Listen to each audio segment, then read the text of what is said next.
defense force that was more powerful and better funded than the United States military. And so those were the kind of things that certainly got me interested more in politics, and I know these kind of issues have made you more concerned. And when I look out tonight on this audience, what I see is literally the last line of defense, a defensive wall, if you will. And behind that wall, the land of our founding fathers, the belief that the rights of men come from a higher power and not from the higher-ups in Washington. And in front of you, in front of this defensive line out in front of us, in front of this group and you, this defensive line, is a charging mass of power-hungry politicians and bureaucrats whose sole aim is simply the acquisition of more power. That those who believe the destiny of men should be held in their hands rather than in the hands of the individual himself. Obamacare has been called many things by my colleagues, most of which I certainly won't repeat at a family event with young children here, but you have all heard the saying about building a better mousetrap. Well, the central planners in Washington have indeed built a better trap, a better healthcare trap. And the fabrication of that trap was made possible by a rather short-sighted coalition of some in the medical complex, some in the insurance industry, and socialist politicians. First, the insurance industry was baited into this trap, if you will. And they were baited with the promise of an increase in short-term profits through your tax dollars. Next, the doctors were baited. Year after year, doctors and the medical community are constantly threatened with this draconian payment cuts in Medicare, and this year was no exception.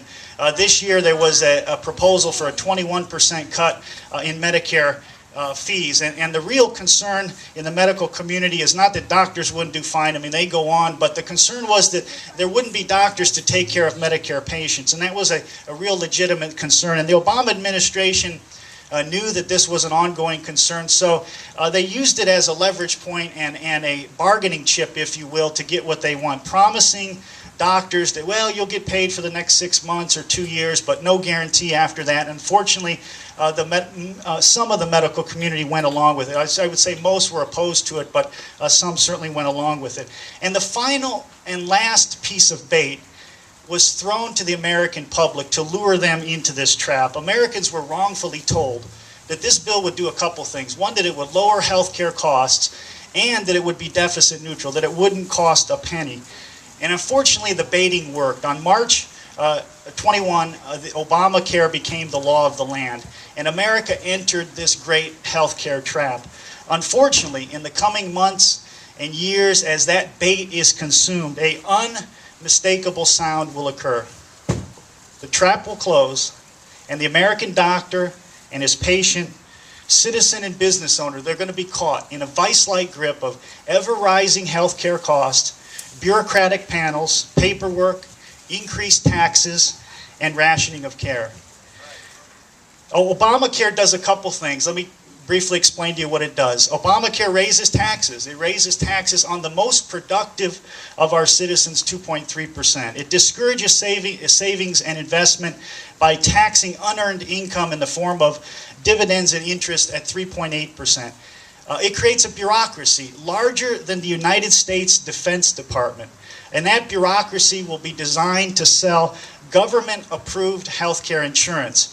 And Obamacare, unfortunately, will also replace the decisions that your doctor will make over time and replace it with a cold algorithm formulated by these panelists in Washington.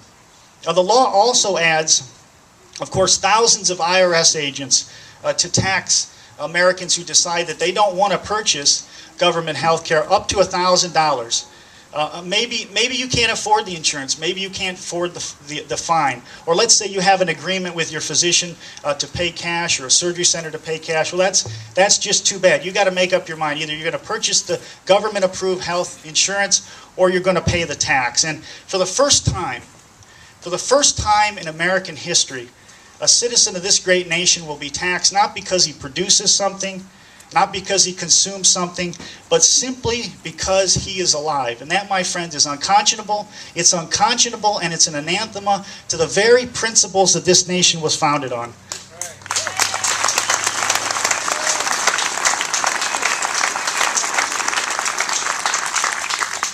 What does it mean for local business owners? Well, for local business owners like John Baynar, who owns the local bingo parlor here in town in 41, it means less customers eventually coming into his business and buying hot dogs and Coca-Colas and spending money. It means fewer car washes at the local car washes, fewer customers dining at Nancy's Diner in Port Charlotte, and fewer patients ultimately in my office and other doctors' offices throughout this area. Because Obamacare and socialism, they don't discriminate based on the color of your skin or the color of your collar, whether it's blue collar or white collar. Less business activity, of course, means fewer jobs, and fewer jobs means less investment capital that ironically is so desperately needed right at this time in our economy. An unknown Greek philosopher once said that those whom the gods wish to destroy, they first make mad. Well, we as a nation have got to be mad, absolutely mad, to place additional programs like Obamacare onto the heap of unfunded liabilities that we already have. Simply put, America can't afford Obamacare because we can't afford the social programs that we already have.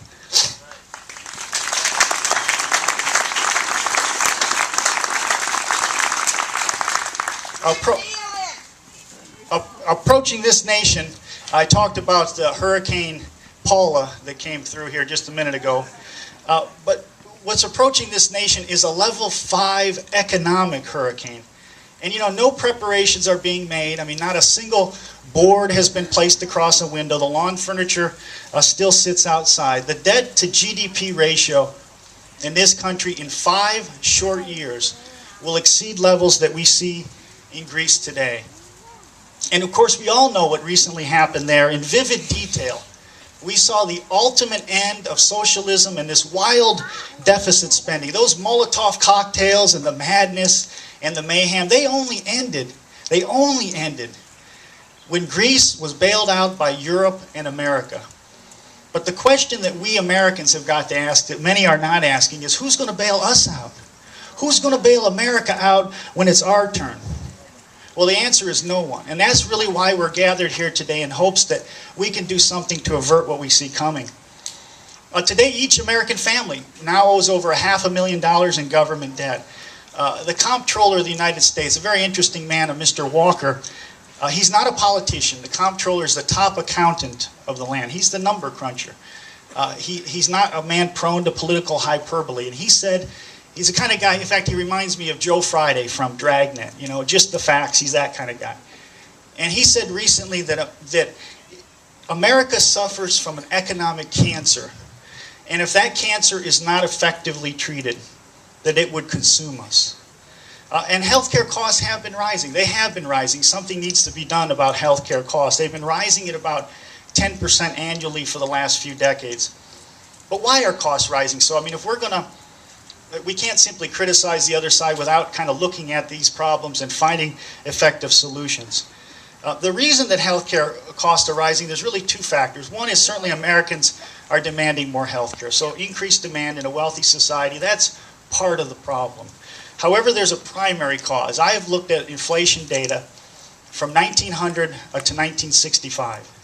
And if you look at that period of time, you see that inflation was really of no concern. It was running very low, the same as any other industry in the economy. And after 1965, that curve takes off like an F-16 rising into the wild blue yonder. So if we can identify something that happened in 1965 or around that era, then we have identified the primary cause of rising healthcare costs. Well, in 1965, that's the year the government decided to get into the healthcare business. And ever since 1965, that so-called safety net, which has been rising slowly, higher and higher with each generation, until literally today, it's caught around our throats. And it threatens to crush that economic windpipe that delivers energy and capital into the bellows of our economy. So the lesson of history is crystal clear. Anytime the government gets into business, the end result is always the same.